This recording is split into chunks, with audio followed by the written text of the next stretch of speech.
bien, estamos listos para la entrevista. Nos acompaña Fernando Rodríguez, patrón director del Registro de Organizaciones Políticas, y por supuesto le damos la bienvenida a este espacio. ¿Qué tal, Fernando? ¿Cómo estás, Mirta? ¿Qué tal? Muy bien, muchísimas gracias por acompañarnos. Vamos a hablar sobre, en términos generales, ¿no es cierto?, la inscripción de partidos y movimientos regionales, no sin antes preguntarte qué pasa ahora con partidos y movimientos que no han ganado en esta contienda electoral.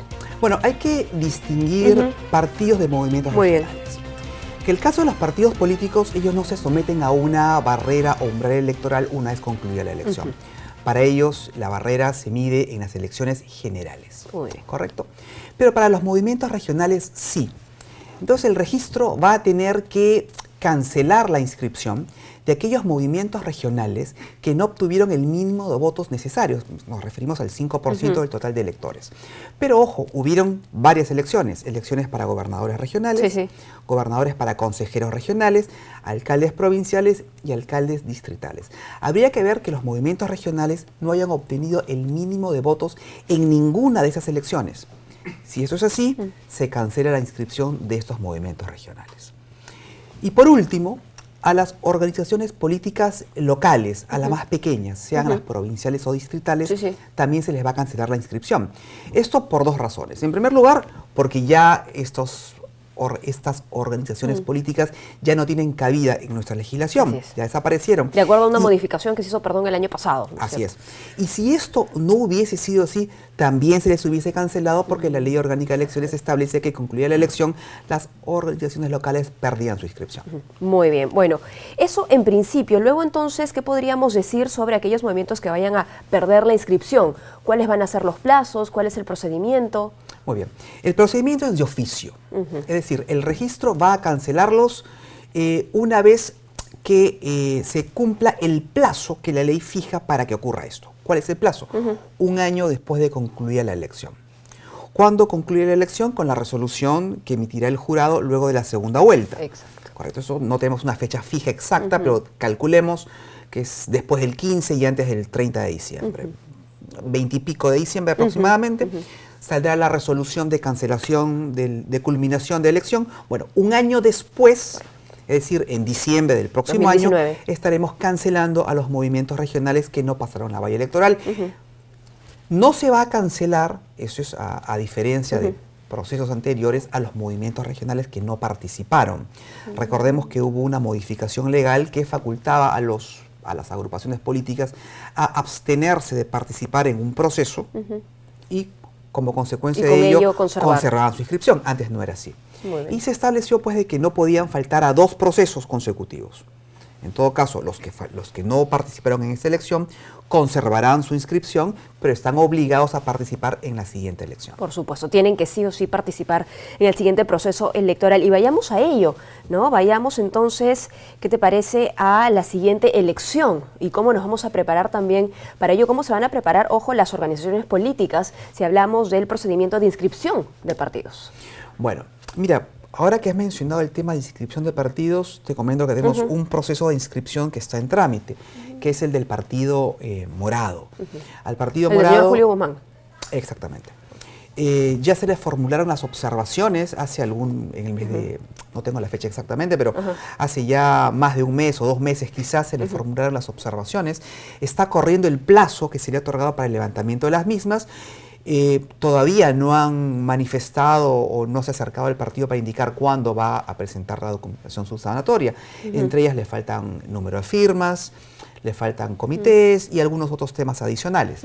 Ese es el único procedimiento de inscripción que tenemos en trámite. En trámite. Ahora bien, para los partidos que deseen presentar una solicitud de inscripción, deberán tener en cuenta que si recién van a adquirir el kit electoral, el porcentaje de firmas va a verse afectado.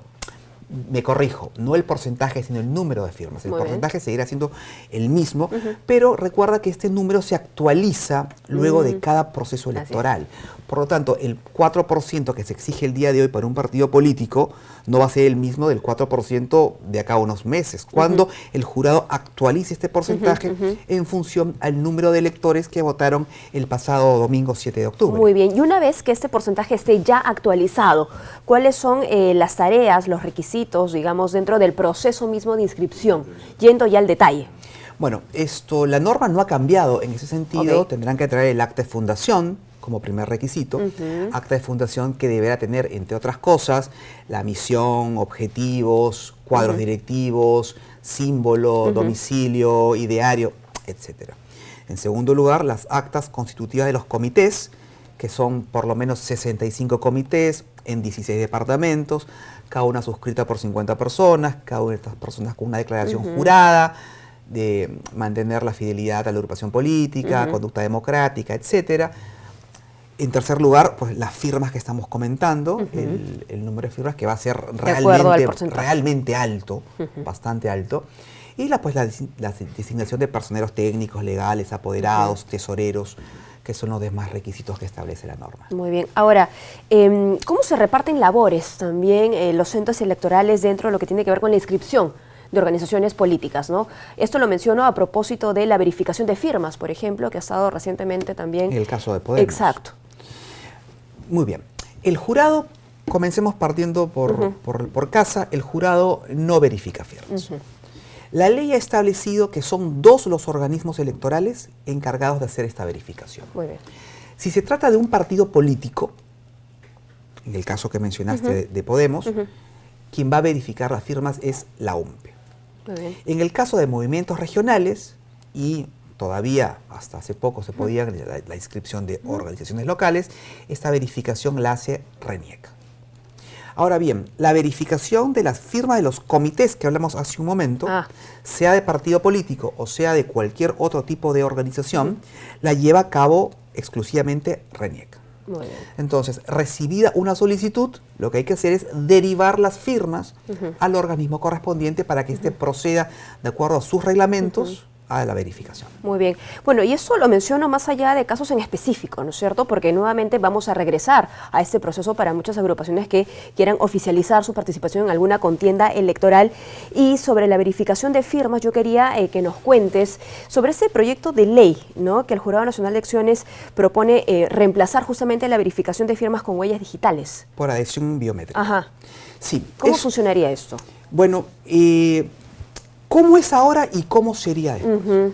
Ahora lo que se busca es simplemente la firma, la suscripción en un papel que luego es verificada por un grupo de peritos o personas especializadas para detectar si esta persona realmente manifestó su adhesión o no a la agrupación política. Lo que se está buscando es reemplazar eso por la adhesión biométrica, por la huella digital, la cual es infalsificable. Claro. Eso trae de manera colateral muchos aspectos que deben ser tomados en cuenta. En primer lugar, por ejemplo, habría que obtener los DNIs electrónicos, que hasta ahora un porcentaje, no digamos importante o mayoritario de la población lo tiene. Esto sería un aliciente para que la gente busque el DNI electrónico, que por cierto trae otras ventajas. Sí, y que va a ser una transición que se tiene que dar en algún momento para todos, ¿no? Exactamente. Pero el punto principal es que va a dar absoluta certeza con relación a la intención de quien se adhiere, si es que cabe el término, quien respalda la inscripción de una agrupación política para suprimir este método que ya queda como arcaico, obsoleto, de firmar en un papel, que el papel sea revisado por una persona en una pantalla y qué sé yo. Y que pues se presta o que se ha prestado a lo largo de la historia del Perú a muchos casos que convendría no repetir, ¿no? Han habido denuncias desde el año 2000 acerca sobre la legalidad o idoneidad de las firmas que se presentan. La adhesión biométrica pues anularía cualquier posibilidad de suspicacia al respecto. Bueno, y con este proyecto lo que se ve entonces es una ganancia para todos los actores, ¿no es cierto? Claro. Porque gana la agrupación política, ¿no?, en principio, que no va a tener ningún tipo de cuestionamiento. Ganan también los entes electorales, ¿no?, en el momento de la verificación, seguramente la ganancia de tiempo, pero sí te debo consultar a nivel de costos, por ejemplo. Reduce costos. Ah, muy bien. Reduce costos. Simplifica la verificación también. Reduce los tiempos. O sea, tanto para la recolección, para la persona encargada de recolectarlas, como para quien verifica. Entonces, por cualquier lado que lo veamos, es algo mucho más favorable. Es un paso hacia adelante. ¿Y este proyecto ha sido compartido con agrupaciones políticas, con organizaciones, con otros entes electorales? Bueno,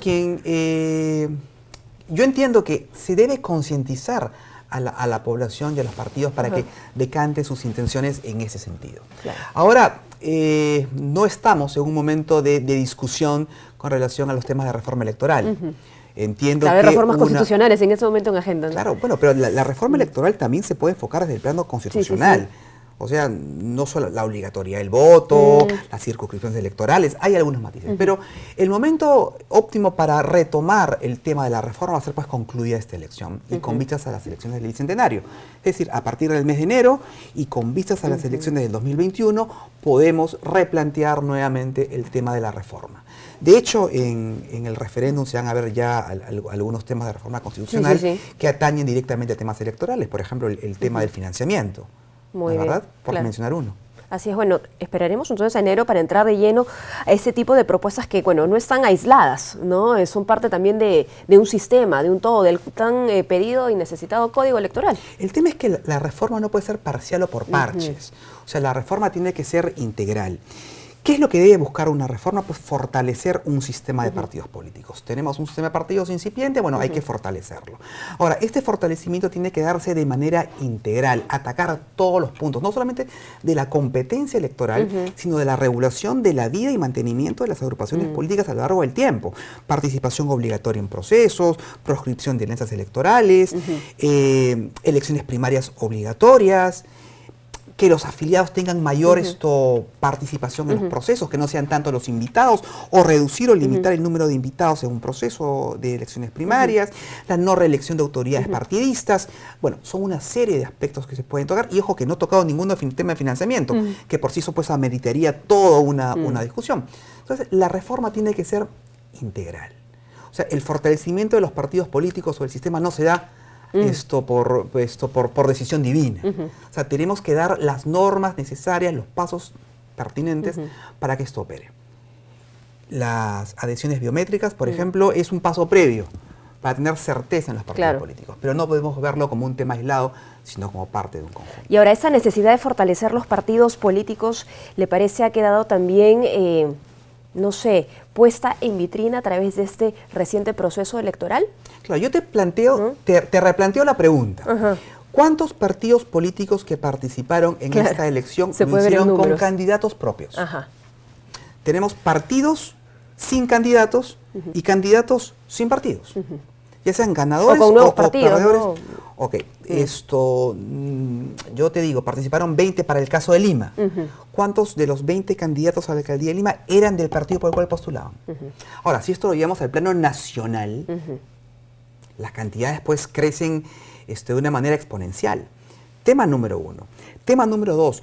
¿Cuántos de esos partidos llevaron a cabo elecciones primarias? Bueno, la ley dice que tienen que haberlas llevado a cabo. Asumamos que sí, porque los organismos electorales no participaron en ellas. Pero ¿cuántas se llevaron a cabo con por lo menos 2 listas? Es decir, donde hubo competencia al interior del partido. Casi ninguna. Fue pues lista única y esta es la que gana. Y recordemos que se discutió mucho también en este espacio, ¿no? La necesidad de la democracia interna, de vivir al interior del partido, un sistema en el que luego tenemos que desenvolvernos o tienen que desenvolverse como autoridades. Mira, sobre el mismo tema de candidaturas, un tema que ahorita está muy presente en los medios, el tema de la paridad. Ok. ¿Cuántas mujeres han resultado siendo electas? Creo que en Lima Metropolitana, lo conversamos antes de entrar al aire, en San Juan de Miraflores. Creo que en Puno hay 3 o 4 alcaldesas distritales, creo que gobernadoras regionales ninguna, salvo que los resultados cambien, alcaldesas provinciales ninguna, habría que ver los resultados finales para saber cuántas regidoras y consejeras. Eso, ¿no? Porque también es importante la posición por la que postulan. Días antes del proceso electoral, no celebrábamos, pero sí mirábamos de manera positiva que en ese proceso electoral habían muchas más mujeres dentro de la contienda, ¿no? Más que en el 2014. Exacto, pero es importante también hacer el análisis, ¿no? En qué posición están, para qué cargos, ¿no? Y finalmente si los peruanos las escogen o no. Son muchos los ¿Qué temas, tantas facilidades tienen para hacer campaña? Son muchísimos los temas que tenemos que discutir, pero lo importante es que discutamos el tema de la reforma de una manera integral. Así es. ¿Qué es lo que hemos tenido en los últimos años? Yo no creo que esto alcance a denominarse reforma. Hemos tenido parches o remedos ahí muy aislados. No reelección de autoridades locales, ¿eso se puede considerar reforma? No. No. Hemos tenido el tema de la curul o silla vacía de los congresistas con la modificación del reglamento del Congreso. ¿Eso es una reforma?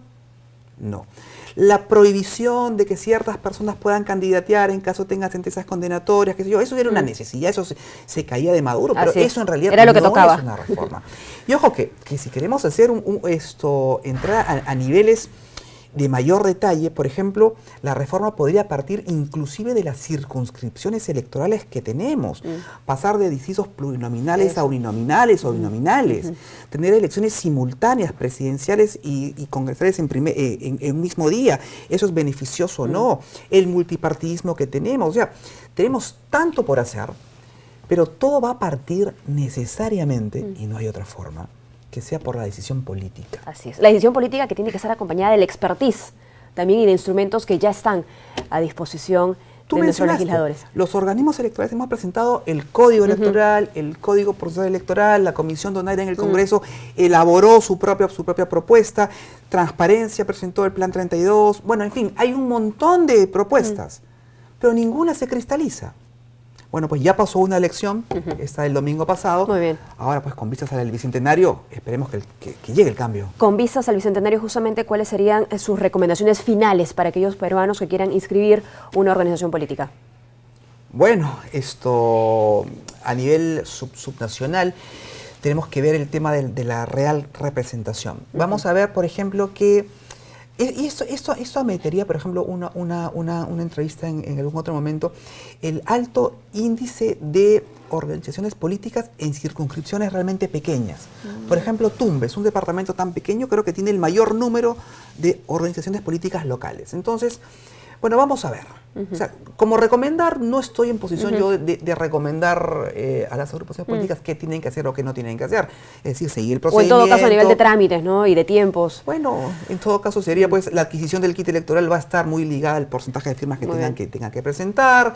Y bueno, ya veremos. Muy bien, muchísimas gracias, a ti, Fernando, por habernos acompañado. Fernando Rodríguez, patrón director del Registro de Organizaciones Políticas. Hacemos una pausa, no se muevan, retornamos con mucho más.